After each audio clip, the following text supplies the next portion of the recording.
April 10 ನಮ್ಮ ಅನುದಿನ ಆಹಾರ ಸೇವೆಗಳಿಂದ ತಮ್ಮೆಲ್ಲರಿಗೂ ಶುಭವಂದನೆಗಳು. ಇಂದಿನ ಶುಭ ಸಂದೇಶ ದೌರ್ಬಲ್ಯದಲ್ಲಿ ಬಲ.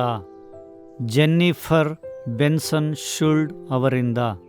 ಇಂದಿನ ಸತ್ಯವೇದದ ಭಾಗ ನ್ಯಾಯಸ್ಥಾಪಕರು ಅಧ್ಯಾಯ 7 ವಚನ 1ರಿಂದ ವಚನ 9ರವರೆಗೆ. ಯರುಬ್ಬಾಳನೆನಿಸಿಕೊಳ್ಳುವ ಗಿದ್ಯೋನನೂ ಅವನ ಸಂಗಡ ಇದ್ದ ಜನರೂ ಬೆಳಿಗ್ಗೆ ಎದ್ದು ಹೊರಟು ಹೋಗಿ ಹರೋದಿನ ಬುಗ್ಗೆಯ ಬಳಿಯಲ್ಲಿ ಇಳುಕೊಂಡರು. ಇವರಿಗೆ ಉತ್ತರ ದಿಕ್ಕಿನಲ್ಲಿ ಮೋರೆ ಗುಡ್ಡದ ಹಿಂದಿನ ತಗ್ಗಿನಲ್ಲಿ ಮಿದ್ಯಾನ್ಯರ ದಂಡಿಳಿದಿತ್ತು. ಆಗ ಯೆಹೋವನು ಗಿದ್ಯೋನನಿಗೆ, ನಿನ್ನ ಸಂಗಡ ಇರುವ ಜನರು ಹೆಚ್ಚಾಗಿದ್ದಾರೆ, ಇವರ ಕೈಗೆ ಮಿದ್ಯಾನ್ಯರನ್ನು ಒಪ್ಪಿಸುವುದು ನನಗೆ ಸರಿಯಾಗಿ ಕಾಣುವುದಿಲ್ಲ. ಒಪ್ಪಿಸಿಕೊಟ್ಟರೆ ಸ್ವಹಸ್ತದಿಂದಲೇ ನಮಗೆ ರಕ್ಷಣೆಯುಂಟಾಯಿತೆಂದು ಹೆಚ್ಚಳಪಟ್ಟು ನನ್ನನ್ನು ಅಲಕ್ಷ್ಯ ಮಾಡಾರು. ಆದದರಿಂದ ಎಲ್ಲ ಜನರಿಗೆ ಕೇಳಿಸುವಂತೆ ಧೈರ್ಯವಿಲ್ಲದವರು, ಅಂಜುವವರು ಈ ಗಿಲ್ಯಾದ್ ಪರ್ವತವನ್ನು ಬಿಟ್ಟು ಮನೆಗೆ ಹೋಗಲಿ ಎಂದು ಪ್ರಕಟಿಸುವಂದನು. ಹಾಗೆ ಮಾಡಲು 22,000 ಮಂದಿ ಹಿಂದಿರುಗಿ ಹೋದರು, 10,000 ಮಂದಿ ಉಳಿದರು.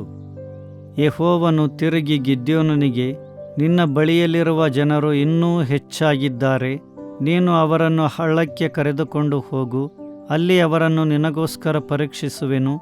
ಯಾರು ನಿನ್ನ ಸಂಗಡ ಹೋಗಬಹುದೆಂದು ಹೇಳುವೆನೋ ಅವರು ಮಾತ್ರ ಹೋಗಲಿ, ಯಾರಿಗೆ ಹೋಗಬಾರದೆಂದು ಹೇಳುವೆನೋ ಅವರು ಹೋಗದಿರಲಿ ಅಂದನು.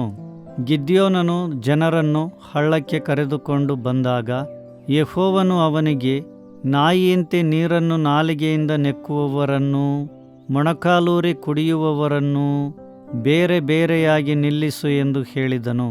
ಕೈಯಿಂದ ನೀರನ್ನು ಬಾಯಿಗೆ ತೆಗೆದುಕೊಂಡು ನೆಕ್ಕಿದವರ ಸಂಖ್ಯೆ 300, ಇತರ ಜನರು ಮೊಣಕಾಲೂರಿ ಕುಡಿದವರು.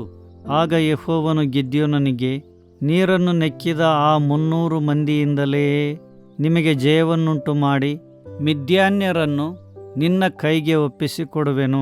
ಉಳಿದವರು ತಮ್ಮ ತಮ್ಮ ಸ್ಥಳಗಳಿಗೆ ಹೋಗಲಿ ಎಂದು ಆಜ್ಞಾಪಿಸಿದನು.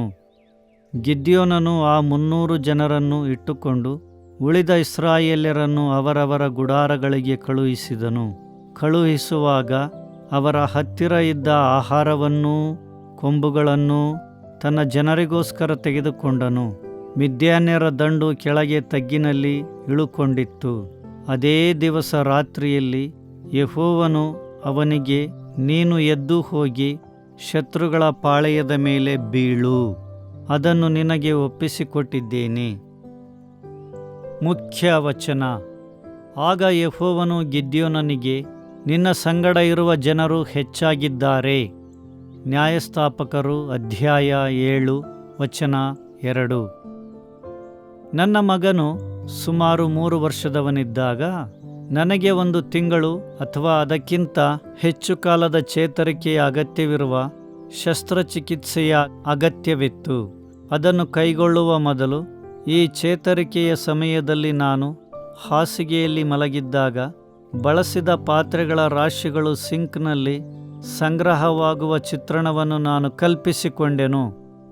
ಸಕ್ರಿಯವಾಗಿ ಅಂಬೆಗಾಲಿಡುವ ಮಗುವನ್ನು ನಾನು ಹೇಗೆ ನೋಡಿಕೊಳ್ಳಬಹುದು ಎಂಬುದು ನನಗೆ ಖಚಿತವಾಗಿರಲಿಲ್ಲ, ಮತ್ತು ನಮ್ಮ ಊಟವನ್ನು ತಯಾರು ಮಾಡುವಾಗ ಒಲೆಯ ಮುಂದೆ ನಿಲ್ಲುವುದನ್ನು ಊಹಿಸಲು ಸಾಧ್ಯವಾಗಲಿಲ್ಲ.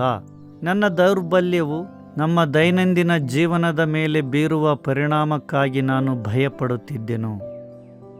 ತನ್ನ ಪಡೆಗಳು ಮಿದ್ಯಾನ್ಯರನ್ನು ಎದುರಿಸುವ ಮೊದಲು ದೇವರು ಉದ್ದೇಶಪೂರ್ವಕವಾಗಿ ಗಿದ್ಯೋನನ ಪಡೆಗಳನ್ನು ದುರ್ಬಲಗೊಳಿಸಿದನು. ಮೊದಲನೆಯದಾಗಿ ಭಯಭೀತರಾದವರನ್ನು ಬಿಡಲು ಅನುಮತಿಸಲಾಯಿತು. 22,000 ಪುರುಷರು ಆಗ ಮನೆಗೆ ಹೋದರು. ನಂತರ ಉಳಿದ 10,000 ಜನರಲ್ಲಿ ಕುಡಿಯಲು ತಮ್ಮ ಕೈಯಲ್ಲಿ ನೀರನ್ನು ತೆಗೆದುಕೊಂಡವರನ್ನು ಮಾತ್ರ ಉಳಿಸಲಾಯಿತು. ಆಗ ಇವರಲ್ಲಿ ಕೇವಲ 300 ಮಂದಿ ಮಾತ್ರ ಉಳಿದರು. ಆದರೆ ಈ ಅನಾನುಕೂಲತೆಯು ಇಸ್ರಾಯೇಲ್ಯರು ತಮ್ಮ ಸ್ವಶಕ್ತಿಯ ಮೇಲೆ ಅವಲಂಬಿತರಾಗದಂತೆ ತಡೆಯಿತು. ಸ್ವಹಸ್ತದಿಂದಲೇ ನಮಗೆ ರಕ್ಷಣೆಯುಂಟಾಯಿತೆಂದು ಹೆಚ್ಚಳಪಡಲು ಅವರಿಗೆ ಸಾಧ್ಯವಾಗಲೇ ಇಲ್ಲ. ನಮ್ಮಲ್ಲಿ ಅನೇಕರು ದಣಿದವರಾಗಿ ಶಕ್ತಿಹೀನರೆಂದು ಭಾವಿಸುವ ಸಮಯಗಳನ್ನು ಅನುಭವಿಸುತ್ತೇವೆ. ಇದು ನನಗೆ ಸಂಭವಿಸಿದಾಗ ನನಗೆ ದೇವರ ಅಗತ್ಯ ಎಷ್ಟಿದೆ ಎಂದು ನಾನು ಅರಿತುಕೊಂಡೆನು. ಆತನು ತನ್ನ ಆತ್ಮನ ಮೂಲಕ ಆಂತರಿಕವಾಗಿಯೂ ಮತ್ತು ಸ್ನೇಹಿತರ ಹಾಗೂ ಕುಟುಂಬದವರ ಸಹಾಯದ ಮೂಲಕ ಬಾಹ್ಯವಾಗಿಯೂ ನನ್ನನ್ನು ಪ್ರೋತ್ಸಾಹಿಸಿದನು. ನಾನು ಅಲ್ಪ ಸಮಯದವರೆಗೆ ನನ್ನ ಸ್ವಾತಂತ್ರ್ಯವನ್ನು ಬಿಟ್ಟುಕೊಡಬೇಕಾಯಿತು. ಆದರೆ ದೇವರ ಮೇಲೆ ಪರಿಪೂರ್ಣವಾಗಿ ಅವಲಂಬಿತವಾಗುವುದು ಹೇಗೆ ಎಂದು ಇದು ನನಗೆ ಕಲಿಸಿತು. ಏಕೆಂದರೆ ಆತನ ಶಕ್ತಿಯು ದೌರ್ಬಲ್ಯದಲ್ಲಿ ಪರಿಪೂರ್ಣವಾಗುತ್ತದೆ. ನಮ್ಮ ಅಗತ್ಯಗಳನ್ನು ಸ್ವಂತವಾಗಿ ಪೂರೈಸಲು ಸಾಧ್ಯವಾಗದಿದ್ದಾಗ ನಾವು ಆತನಲ್ಲಿ ಭರವಸೆಯನ್ನು ಹೊಂದಬಲ್ಲೆವು. ನಿಮ್ಮ ದೌರ್ಬಲ್ಯದಲ್ಲಿ ನೀವು ದೇವರ ಪರಿಪೂರ್ಣ ಶಕ್ತಿಯನ್ನು ಹೇಗೆ ಅನುಭವಿಸಿದ್ದೀರಿ? ದೌರ್ಬಲ್ಯವನ್ನು ಅನುಭವಿಸುತ್ತಿರುವ ಇನ್ನೊಬ್ಬರಿಗೆ ನೀವು ಹೇಗೆ ಸಹಾಯ ಮಾಡಬಲ್ಲಿರಿ? ಪ್ರಾರ್ಥನೆ ಮಾಡೋಣ. ಪ್ರೀತಿಯ ದೇವರೇ, ಪ್ರತಿದಿನ ಹೆಚ್ಚೆಚ್ಚಾಗಿ ನಿನ್ನ ಮೇಲೆ ಅವಲಂಬಿತನಾಗಲು ನನಗೆ ಸಹಾಯ ಮಾಡು. ಆಮೇನ್.